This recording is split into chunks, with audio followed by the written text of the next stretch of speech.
विरुद्धम चापि आहारम विद्याद विषगरोपमम, यानी कि विरुद्ध आहार ये विष समान होता है। जो दो द्रव्य परस्पर में विरुद्ध है हमारे शरीर में जाकर बहुत नुकसान करते हैं, जैसे दूध और नींबू। ये बात तो बहुत प्रसिद्ध है। ऐसे इससे उल्टा दो मित्र आहार भी ऐसे होते हैं जो हमारे शरीर में जाकर अमृत समान इफेक्ट देते हैं और शरीर और मन को बहुत लाभ प्राप्त कराते हैं। इसको अमृत आहार की संज्ञा दी गई है। ऐसे श्रेष्ठ कॉम्बिनेशन आयुर्वेद के ग्रंथों में बताए हैं। ऐसे 10 कॉम्बिनेशन के बारे में हम इस वीडियो में जानेंगे। तो चलिए देखते हैं। सौ प्रथम जो कॉम्बिनेशन है वो है जौ और छाछ, जिसको हमने सुपरफूड कॉम्बो कहा है।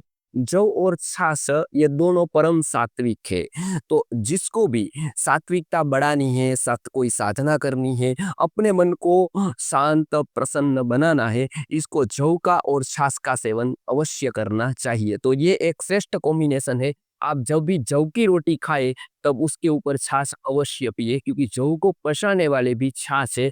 और ये दोनों कॉम्बिनेशन से ही अमृत समान इफेक्ट आपके शरीर को और खास करके मन को आएगी। तो ये परम सात्विक आहार होता है जौ और छाछ। आपको पता है जो लोग साधना करते हैं लंबी लंबी दिनों की, तो वो कोई अनुष्ठान करते हैं तो उसका प्रायः करके सभी का एक कॉमन आहार होता है, वो है जौ और छाछ, यानी कि गाय के दूध से बनी हुई छाछ।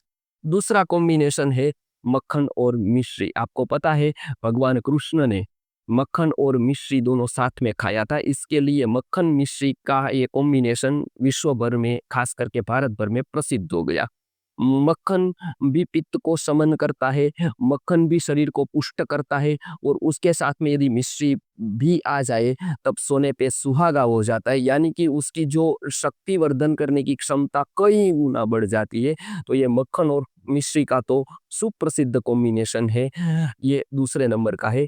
तीसरे नंबर का जो अप्रसिद्ध है वो है आम और सूंठ। आपको पता है आम की सीजन में हम लोग आम का रस तो खाते हैं, लेकिन कभी-कभी उससे गैस, अपचन जैसी समस्याएँ आती है, और ख़ास करके वो पचने में कभी-कभी भारी हो जाता है क जब हम उसमें बर्फ़ जैसी भारी चीज़ें डाल देते हैं। लेकिन आम को पचाने वाली, आम के रस को ख़ास करके पचाने वाली एक सूंठी है, जो आम से आम बनता नहीं है, यानी कि कच्चा आम नहीं बनता है और वो पच जाता है। तो ऐसा कॉम्बिनेशन, यानी कि आम का रस प्लस सूंठी। आपको पता है आयुर्वेद में सूंठी को विश्व भेषज भी कहा जाता है, यानी कि विश्व का सर्वश्रेष्ठ औषध भी कहा गया है। तो ये दोनों कॉम्बिनेशन भी सर्वश्रेष्ठ है। उसके बाद के कॉम्बिनेशन की बात करें तो भारत के प्रायः सभी राज्यों में जो प्रसिद्ध है वो है सूंठ और गुड़। हाँ जी, ये जो कॉम्बिनेशन है सूंठ और गुड़ का, वो उसके लिए तो दर्शन शास्त्रों के ग्रंथों में भी उसकी चर्चा आई है। दर्शन शास्त्र के ग्रंथ में ऐसा बताया गया है कि गुड़ो ही कफ हेतु स्यात् नागरम पित्त कारणम, यानी कि गुड़ कफ का कारण बन जाता है।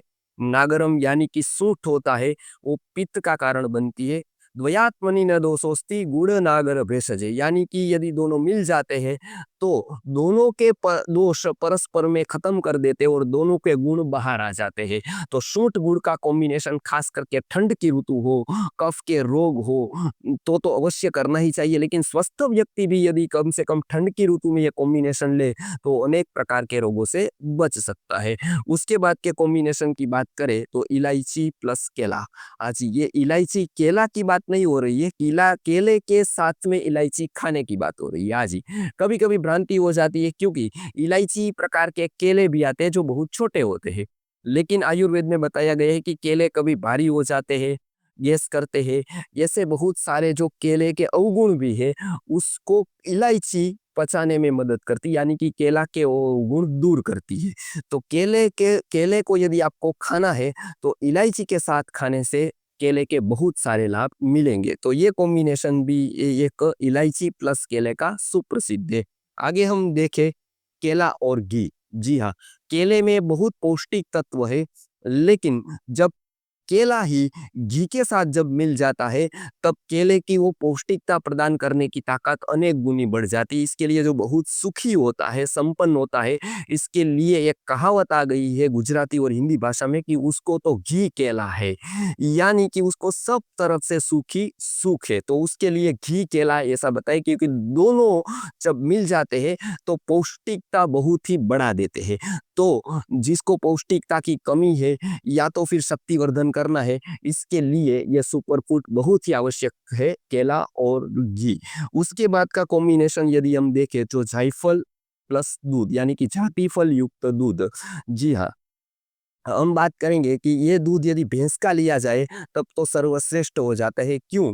क्योंकि जायफल जो होता है वो आपको पता है सुगंधित होता है और ख़ास करके हम दूध पाक जब बनाते हैं साथ में तब उसको डालकर हम पीते हैं और इसके नींद बहुत अच्छी होती आ जाती है। तो आपको यदि अनिद्रा का प्रॉब्लम है, यदि नींद नहीं आती है तो क्या करना होगा कि आयुर्वेद के चरक सूत्र में बताया गया है चरक संहिता के कि माहिष दुग्धम स्वप्न जननानाम यानी कि भैंस का दूध वो नींद लाने की अद्भुत औषधि है। उसके साथ यदि जायफल जाति फल मिलाया जाए थोड़ा सा तो वो उसकी जो शक्ति है वो अनेक गुना बढ़ जाती है और तुरंत नींद आने लगती है। तो जायफल और ये दूध का कॉम्बिनेशन है वो एक आहार के साथ साथ एक औषध की भी असर दिखाता है। तो ये पौष्टिक भी होता है यानी कि शरीर को पुष्ट भी करता है और नींद लाने में भी सहाय करता है। ये भी बहुत ही प्रसिद्ध कॉम्बिनेशन है, खास करके दूध पाक में जायफल डालकर पीने का एक परंपरा है, पीने की एक परंपरा है। उसके बाद का हम कॉम्बिनेशन देखें तो दूध प्लस घी। हाँ, दूध यानी कि गाय का दूध और प्लस घी यानी कि गाय का घी। तो ये दूध और घी का ऐसा कॉम्बिनेशन है कि उसको सुबह-सुबह लेने से रसायन की इफ़ेक्ट दिखाता है, पूरे शरीर में शक्ति को प्रदान करता है और रात में लेने से यही कॉम्बिनेशन यदि रात को लिया जाए तो पेट साफ कर देता है। तो एक कॉम्बिनेशन 2 काम करता है 2 अलग-अलग काल पे लेने पर। उसमें भी यदि जिस गाय का दूध है उसी गाय का यदि घी हो तब तो ये अमृत समान बन जाता है। हाँ, उसमें भी बहुत फर्क होता है कि जिस गाय का दूध है पर्टिकुलर उसी गाय का यदि घी है तब तो ये कॉम्बिनेशन अद्भुत बन जाता है शक्ति प्रदान करने में, रसायन प्रयोग करने में और खास करके पाचन से जुड़ी समस्या को दूर करने में। तो ये सुबह लेने पर रसायन प्रयोग और रात को लेने पर पेट साफ करने में मदद करता है। दूध प्लस घी उसमें आपको याद रखना है गाय का दूध और गाय का घी। और उसके बाद जो कॉम्बिनेशन है वो है दाल चावल।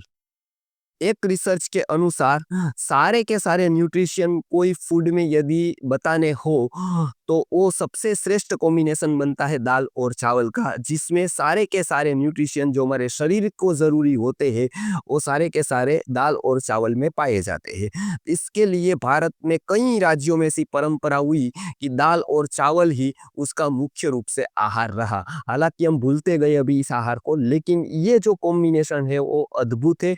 आयुर्वेद की दृष्टि से इसको शुक धान्य का और शमी धान्य का सर्वश्रेष्ठ कॉम्बिनेशन बताया गया है। ऐसे ये दाल में भी यदि मूंग की दाल आ जाए तब तो श्रेष्ठ है, क्योंकि चरक संहिता में बताया गया है कि चावल सर्वश्रेष्ठ धान्य शुक धान्य है और दाल में मूंग की दाल है वो सर्वश्रेष्ठ शमी धान्य है। तो ये दोनों का कॉम्बिनेशन शरीर को बहुत ही लाभ करता है। तो ऐसे कॉम्बिनेशन के बारे में हमने जाना। अब आगे हम अंतिम कॉम्बिनेशन के बारे में जानेंगे, वो है चावल और दूध। हाँ, आयुर्वेद में परमान्न की व्याख्या है। परम यानी कि सर्वश्रेष्ठ, जैसे हम परम पूज्य कहते हैं, उससे पूज्य कोई श्रेष्ठ है ही नहीं, उसको कहते हैं परम पूज्य। यानी कि उससे पूज्य अधिक पूज्य कोई नहीं है। ऐसे परम अन्न यानी कि उससे सर्वश्रेष्ठ कोई अन्न नहीं है। ऐसे परम अन्न को हम हिंदी और गुजराती भाषा में खीर कहते हैं। और वो खीर में दो वस्तुएं होती है, एक होता है चावल और एक होता है दूध। ये दोनों का कॉम्बिनेशन सर्वश्रेष्ठ होता है, जिसको हम श्राद्ध में भी उपयोग करते हैं, शुभ प्रसंगों में भी उपयोग करते हैं। क्यों करते हैं वो पता नहीं है हमको, लेकिन ये दोनों का कॉम्बिनेशन परम पित्त शामक है। भागदौड़ जब हम कोई भी प्रसंग में करते तो थकान लगती है, ये थकान को दूर करने के लिए चावल और दूध का श्रेष्ठ कॉम्बिनेशन काम आता है। कभी-कभी हम लोगों का पित्त बढ़ जाता है, कुपोषण हो जाता है, तब भी ये परम अन्न जो है पचने में भी हल्का होता है और पुष्टि देने में भी आगे मतलब अग्रेसर है, यानी कि पुष्टि देने में भी वो श्रेष्ठ है। तो ये परम अन्न यानी कि चावल प्लस दूध, ये कॉम्बिनेशन भी सुप्रसिद्ध है और शास्त्रों में इसको परम अन्न बताया गया है। हम भी उसको श्राद्ध जैसे प्रसंगों में, शुभ प्रसंगों में उपयोग करते हैं। तो ये चावल प्लस दूध का जो परमान्न का कंसेप्ट है वो भी विश्व प्रसिद्ध है, खास करके भारत भर में प्रसिद्ध है। तो ऐसे ही बहुत सारे वीडियोस में हमने आहार की बातें बताई है, विरुद्ध आहार की बातें बताई है, कोई औषधियों की बात बताई है और अद्भुत औषधियों की, प्रभावी औषधियों की बात बताई है। वो हमारे शास्त्रोक्त आयुर्वेदा चैनल पर सारे के सारे वीडियोस है, उसका लाभ आप ले सकते हैं। और अध्यात्म से जुड़े हुए वीडियो आप आचार्य मेहुल भाई चैनल पर भी देख सकते हैं। नमस्कार।